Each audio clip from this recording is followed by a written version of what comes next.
వినాయక చవితి శుభాకాంక్షలు. నా పేరు డాక్టర్ C.V.మదన్ Kumar, AP medical council member, Rishita చిన్నపిల్లల హాస్పిటల్, కదిరి. నెలలుగా మనము కరోనా వైరస్ గురించి మరియు కోవిడ్-19 వ్యాధి గురించి ఎన్నో ప్యానిక్ గురి అయ్యే వార్తలు, వీడియోలు చూస్తున్నాము. ఆందోళనకరంగా చేసే విషయాలు వింటున్నాము, చూస్తున్నాము. కాబట్టి ఈ పండగ సందర్భంగా మీకందరికీ ఎన్నో శుభవార్తలను తెలియజేయడానికి మీ ముందుకు వచ్చాను. ఈ వీడియోను పూర్తిగా చివరి వరకు చూడండి. చాలా ఇంట్రెస్టింగ్ వింటారు, ప్రతి ఒక్కటి ఇంట్రెస్టింగ్గా ఉంటాయి. చివరి వరకు దయచేసి ప్రతి ఒక్కరూ చూడండి. విషయాలన్నీ పరిశోధన ద్వారా నిరూపితమైనవి. ముందుగా ఈ వార్త సండే టెలిగ్రాఫ్ పత్రికలో ప్రచురితమైనది.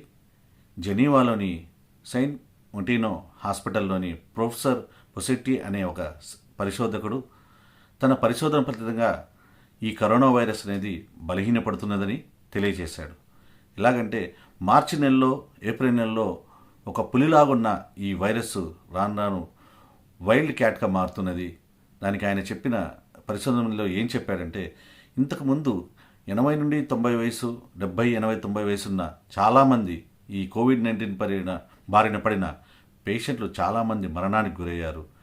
అదే క్రమేణా ఈ వైరస్ బలహీనపడుతూ ఈ వయసు గలవారు కోవిడ్ బారి నుండి ఎటువంటి ఇబ్బందులు లేకుండా బయటికి వస్తున్నారని తెలియజేశారు. దీనికి కారణం తెలియజేస్తూ ఆ వైరస్ అనేది క్రమేణా మ్యూటేషన్స్ గురవుతూ, అంటే జన్యు పరివర్తనలకు గురవుతూ బలహీనపడుతుందని తెలియజేశారు. ఇది ఎంతో చాలా సంతోషకరమైన విషయము. అలాగే మన ఇండియాలో చూస్తే ముందు ఈ డెత్ రేట్ అనేది 4 వరకు ఉండేది మార్చ్, ఏప్రిల్ నెలలు. ఇప్పుడు ఆగస్టుకు వచ్చేందుకు <2 అంటే 1.9కు క్రమక్రమేణా డెత్ రేట్ అనేది తగ్గుతూ రికవరీ రేట్ అనేది చాలా పెరుగుతుంది.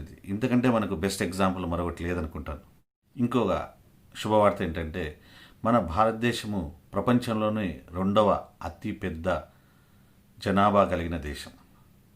కాబట్టి మనకు జనాభా ఎక్కువ ఉంది కాబట్టి మనం టెస్ట్లు ఎక్కువ చేస్తున్నాం కాబట్టి రోజుకో రికార్డ్. టీవీలో చూస్తే రోజు హైయెస్ట్ రికార్డ్, కేసెస్ రికార్డ్ అని, ఈరోజు రికార్డు, రేపు ఒక రికార్డు, ఈరోజు రికార్డు రేపు బ్రేక్ చేయడము, ఎన్నో అంటే కొత్త కేసులు ఎక్కువ వస్తున్నాయని చాలామంది ప్యానిక్ గురవుతున్నారు.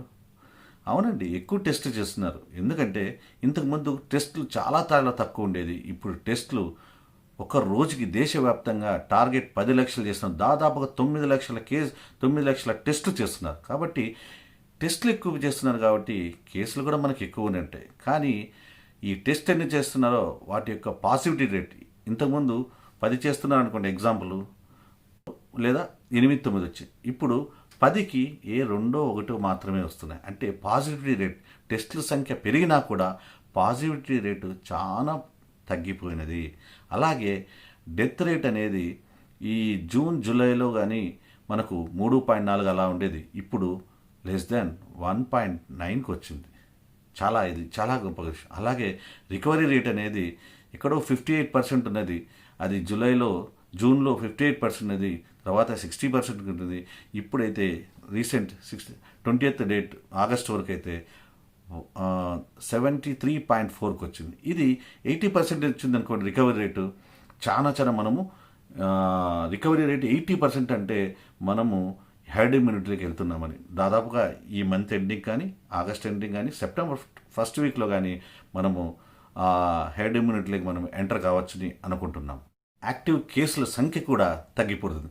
యాక్టివ్ కేసులకును రికవరీ కేసులకు ఎంత గ్యాప్ ఉంటే మనము ఆ వైరస్ అనేది అంత దాని ప్రభావాన్ని కోల్పోతున్నది అని అర్థం. మనం హెర్డ్ ఇమ్యూనిటీకి దగ్గరగా వెళ్తున్నాం. హెర్డ్ ఇమ్యూనిటీ అంటే ఏం లేదండి. చాలామంది నన్ను అడుగుతుంటారు, ఈ కరోనా వైరస్ ఎప్పుడు సార్ అంతమయ్యేది?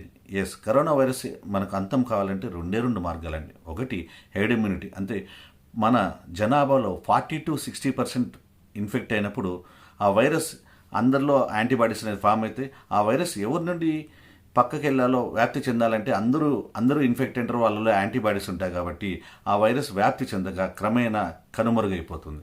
ఇది హెర్డ్ ఇమ్యూనిటీ అంటారు. అంటే 40 to 60% మనలో అందరూ ఇన్ఫెక్ట్ కావాలి. ఇంకో రకంగా ఎలా అంటే వ్యాక్సిన్ వేయడం ద్వారా మనలో ఇమ్యూనిటీని డెవలప్ చేసుకొని ఆ విధంగా హెర్డ్ ఇమ్యూనిటీ తెచ్చుకోవడం. అందుకే ఈ హెర్డ్ ఇమ్యూనిటీకి మనకు రావాలంటే మోర్ ఇన్ఫెక్షన్స్ రావాలి. కాబట్టి మోర్ ఇన్ఫెక్ట్ కావాలి. ఇప్పుడు మనం దాదాపుగా దీని ప్రకారం చూస్తే మనం ఇప్పుడు ఈ రికవరీ రేట్ 80% వచ్చిందంటే దాదాపు మనం హెర్డ్ ఇమ్యూనిటీలోకి ఎంటర్ అవుతున్నామని అర్థం. వార్త ఏంటంటే ఎవరైతే కోవిడ్-19 బారిన పడినారో వారిలో 100 మందిలో కేవలం 2%, 2.3% మాత్రమే ఆక్సిజన్ అవసరపడుతున్నది. ఆక్సిజన్ వాళ్ళకు 100 మందిలో ఓన్లీ 2 లేక 3కి మాత్రమే ఆక్సిజన్ అనేది మాత్రం అవసరమవుతుంది. 500 మందిలో ఒక్కరికి వెంటిలేటర్ అనేది అవసరపడుతుంది. ఈ డ్రగ్స్ విషయానికి వస్తే కరోనా వైరస్ గురించి మనం పనిచేసే డ్రగ్స్ గురించి వస్తే మొదట అసలు డ్రగ్స్ లేవు, అసలు దీనికి లేదు అజిత్రోమైసిన్ లేదా ఈ క్లోరోక్విన్ కానీ ఇలా డ్రగ్స్ మాత్రమే ఉన్నాయి, ఎటువంటి డ్రగ్స్ లేవు, కొన్ని రకరకాల ట్రైస్. కానీ ఇప్పుడు చాలా గేమ్ చేంజర్ డ్రగ్స్ వచ్చాయి. లైక్ డెక్సామిథాజోన్ నిజంగా గేమ్ చేంజర్ డ్రగ్. ఎక్కువ ఇన్ఫ్లమేషన్ ఉన్నప్పుడు కానీ సైటోకామ్ స్ట్రామ్లోకి వెళ్ళినప్పుడు కానీ డెక్సామిథాజోన్ ఇస్తే రికవరీ రేట్ చాలా ఎక్కువగా మనకు వచ్చింది. యాంటీవైరల్ డ్రగ్స్ అయిన రామ్డెసివిర్, ఫావిపిరవిర్ ఈ డ్రగ్స్ అందుబాటులో రావడము, అవి బాగా ఎర్లీగా దాన్ని ఇవ్వడం వలన రికవరీ రేటు పెరగడము, డెత్ రేట్ చాలా తగ్గిపోవడము, అలాగే ఆ డ్రగ్స్ యొక్క రేట్లు మొదటగా చాలా చాలా అధిక ధరలు ఉండేవి. రాను వాటి ధరలు ఇప్పుడు ప్రజెంట్ సగానికి సగం తగ్గిపోయి సామాన్యునికి అందుబాటులో విధంగా తీసుకురావడం జరిగింది. ఏంటంటే టెస్ట్ల గురించి. ఈ టెస్ట్లు చేస్తే మనకు ఆర్టీపీసీఆర్ అయితేనేమింది, మన ర్యాపిడ్ కిట్ అయితేనేమింది, ట్రూ నాట్లు అయితేనే ఏ టెస్ట్ చేయాలని కానీ మనం ఒక స్వాబ్ తీసుకుని ముక్కు ద్వారా కానీ నోటి ద్వారా కానీ చేయాల్సి వస్తుంది, ఆ స్వాబ్ తీసుకోవాల్సి వస్తుంది. ఇప్పుడు ఆ పని అవసరం లేదు. చాలామంది ఆ టెస్ట్ చేసుకోవడానికి ఇబ్బందిగా గురవుతున్నారు, ముందుకు రావట్లేదు. దానివల్ల టెస్ట్ చేసేదానికి మనం చాలా ఇబ్బందులకు గురవుతున్నాం. ఇప్పుడు ఆ అవసరం కూడా లేదు. ఎందుకంటే ఇప్పుడు ఒక బిగ్ బ్రేక్ త్రూ వచ్చింది టెస్ట్లలో. ఏమిరా అంటే మన సెలవా ద్వారా అంటే లాలాజలం నుండి టెస్ట్ చేయడానికి FDA అప్రూవ్ చేసింది. ఇది చాలా సులువైనది, మరి చౌక, అలాగే ఒకే కొత్త సమయంలోనే ఎక్కువ మందికి టెస్ట్ చేయొచ్చు. మరియు దీని సెన్సిటివిటీ మరియు స్పెసిఫిసిటీ, అక్యురసీ అన్నీ చాలా బాగా ఉన్నాయని చెప్పి FDA దీన్ని అప్రూవ్ చేసింది. త్వరలోనే మనకు అందుబాటులో కూడా రాబోతున్నది. ఈ విషయానికి వస్తే ఈ హెడ్ ఇమ్యూనిటీ వచ్చిందా లేదా అని చాలా రోజులుగా సీరో సర్వేస్ నిర్వహిస్తున్నారు. లాస్ట్ మంత్ అంతకుముందు నెలలో బాంబేలోను మరియు ఢిల్లీలోను చేశారు. దాదాపు 15.5 to 20% వరకు మాత్రమే ఈ యాంటీబాడీస్ డిటెక్ట్ చేశారు జనాభాలో.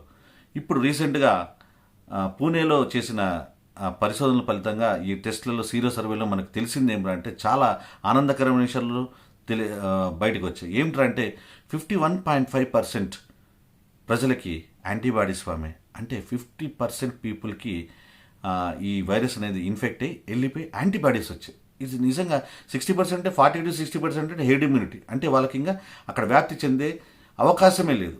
51.5% నిజంగా చాలా మంచి స్కోర్ అండి. అలాగే ఈ సర్వేలో మనకు తెలిసిన ఆసక్తికరమైన విషయాలు ఏమంటే ఎవరైతే స్లమ్స్లో ఉంటారో, సింగిల్ బాత్రూమ్ వాడతారో వాళ్ళలో క్రౌడీ ప్లేసెస్లో, స్లమ్ ఏరియాస్లో 60 అబోవ్ ఈ పర్సంటేజ్ ఉంది యాంటీబాడీస్ది.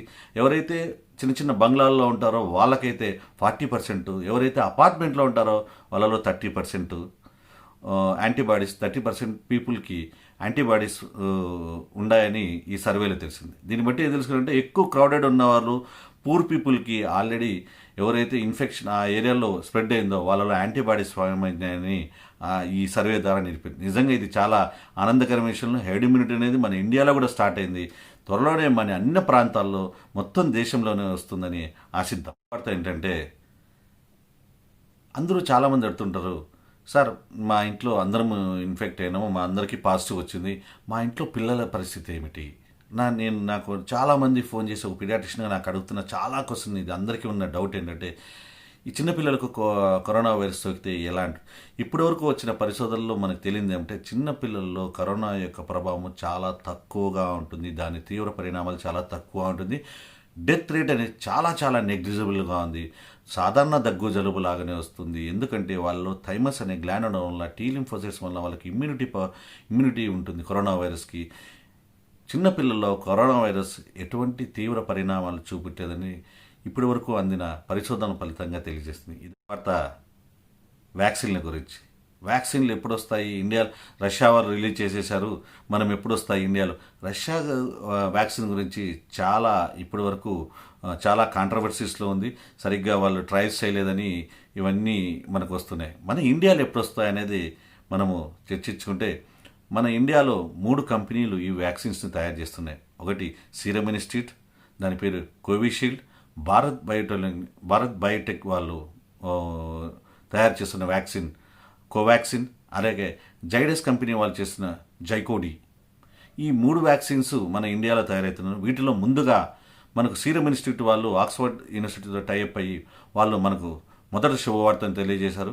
డిసెంబర్ నెలలో ఈ వ్యాక్సిన్ రిలీజ్ చేయడానికి వాళ్ళు డేట్ను కూడా అనౌన్స్ చేశారు. మిగతా 2 కంపెనీలు కూడా అటు ఇటు ఒక నెల అటు ఇటు ఈ వ్యాక్సిన్ను మన భారతదేశంలో విడుదల చేయడానికి సన్నాహాలు చేస్తున్నారు. అంటే ఈ సంవత్సరము చివరికి కానీ లేదా వచ్చే సంవత్సరము ఫస్ట్ క్వార్టర్లో మన వ్యాక్సిన్ మనకు అందుబాటులో అందరికీ రావచ్చు. ఇది నిజంగా శుభవార్త అండి. ఏమిటంటే స్ట్రెయిన్స్ గురించి. ప్రపంచవ్యాప్తంగా ఈ corona virus strains 6 type of strains ఉంటాయి. ఎల్, ఎస్, జి, వి. దీంట్లో జిఆర్, జిహెచ్. ఈ స్ట్రెయిన్స్లో జి అనే స్ట్రెయిన్ ఎక్కువ మ్యూటేట్ అవుతున్నది. ఈయన రీసెంట్గా మనము తెలుసుకుంటే DG14G అనే ఒక స్ట్రెయిన్ మలేషియాలో తిరుగుతున్నది. ఇది చాలా భయంకరమైనది అని మనం ఎవరైనా న్యూస్లో కానీ టీవీస్లో కానీ సోషల్ మీడియాలో కానీ వస్తుంది. ఇది భయంకరమైనదే, కానీ ఇది భయంకరమైనది దాని తీవ్రతరంలో కాదు, దాని వ్యాప్తిలో. అంటే ఇది యంగ్స్టర్స్లో ఎక్కువ వ్యాప్తి చెందుతుందని, భయంకరంగా వ్యాప్తి చెందుతుంది. అంటే ఒకరికి వచ్చే బదులు 4-5 మందికి వ్యాప్తి చెందుతుంది. కానీ వ్యాధి తీవ్రత, దీనివల్ల వచ్చే వ్యాధి తీవ్రత చాలా తక్కువగా ఉంటుంది. Less virulent but more contagious. కాబట్టి ఇది కూడా మనకి హ్యాపీ న్యూస్. అంటే చాలామందికి వ్యాప్తి చెందుతుంది, తొందరగా హెడ్ ఇమ్యూనిటీ వస్తుంది, ఎవరు చనిపోరు, డెత్ రేట్ ఉండదు. నిజంగా ఇది కూడా ఈ స్ట్రెయిన్ అనేది దీని గురించి న్యూస్లో చదివినప్పుడు మీరు ఏం భయపడాల్సిన అవసరం లేదు, ప్యానిక్ గురి కావాల్సిన. ఇది కూడా మనకు ఒక రకంగా హ్యాపీ న్యూస్. వార్త యాంటీబాడీస్ గురించి. చాలామంది అంటారు, సార్ నేను టెస్ట్ చేయించుకున్నాను, నాలో యాంటీబాడీస్ రాలేదు. బేసిక్గా మన బాడీలో 2 రకాల ఇమ్యూనిటీ ఉంటుంది. ఒకటి సెల్యులర్ ఇమ్యూనిటీ, రెండోది హ్యూమరల్ ఇమ్యూనిటీ, దానివల్ల వచ్చే యాంటీబాడీస్. దీంట్లో ఏది చాలా పవర్ఫుల్ అంటే సెల్యులర్ ఇమ్యూనిటీ. మనం చేసేటన్ని humoral immunity antibodies, humoral antibodies like IgG, IgM. ఇవి ఎక్కువ రోజులు కూడా ఉండవు. అలాగే మైల్డ్ ఇన్ఫెక్షన్స్ వచ్చినప్పుడు రీసెంట్ మనకు రీసెర్చ్లో తెలియదు ఏమంటే, మైల్డ్ ఇన్ఫెక్షన్ ఉన్నప్పుడు మన బాడీలో మెమరీ టీ సెల్స్ ఆ వైరస్ని డిస్ట్రాయ్ చేస్తాయి. ఆ మెమరీని అలాగే ఉంచుకొని తర్వాత మనకి ఇన్ఫెక్షన్ రాకుండా కాపాడుతాయి. కాబట్టి యాంటీబాడీస్ మనకు ఫామ్ కానంత మాత్రాన భయపడాల్సిన అవసరం లేదు, ప్యానిక్ గురి కావాల్సిన అవసరం లేదు. మీరు సెల్యులార్ ఇమ్యూనిటీ అనే పవర్ఫుల్ ఇమ్యూనిటీ మీకు డెవలప్ అయింది. ఈ వినాయక చవితి పండగ సందర్భంగా ఉండ్రాళ్ళ రూపంలో మీకు ఎన్నో శుభవార్తలు తెలియచేశాను. ఇవన్నీ మీకు నచ్చితే అందరికీ ఈ శుభవార్తను తెలియచేయండి. ఈ పండగను ఆనందంగా జరుపుకోండి. నా వీడియోలు నచ్చితే లైక్ చేయండి. మరిన్ని ఇంట్రెస్టింగ్ వీడియోల కోసము మరియు కోవిడ్-19 యొక్క వీడియోల కొరకు నా ఛానల్ను సబ్స్క్రైబ్ చేయండి. పక్కనున్న గంట బెటన్ను ఖచ్చితంగా నొక్కండి. జై హింద్. మీ డాక్టర్ C.V. మదన్ కుమార్.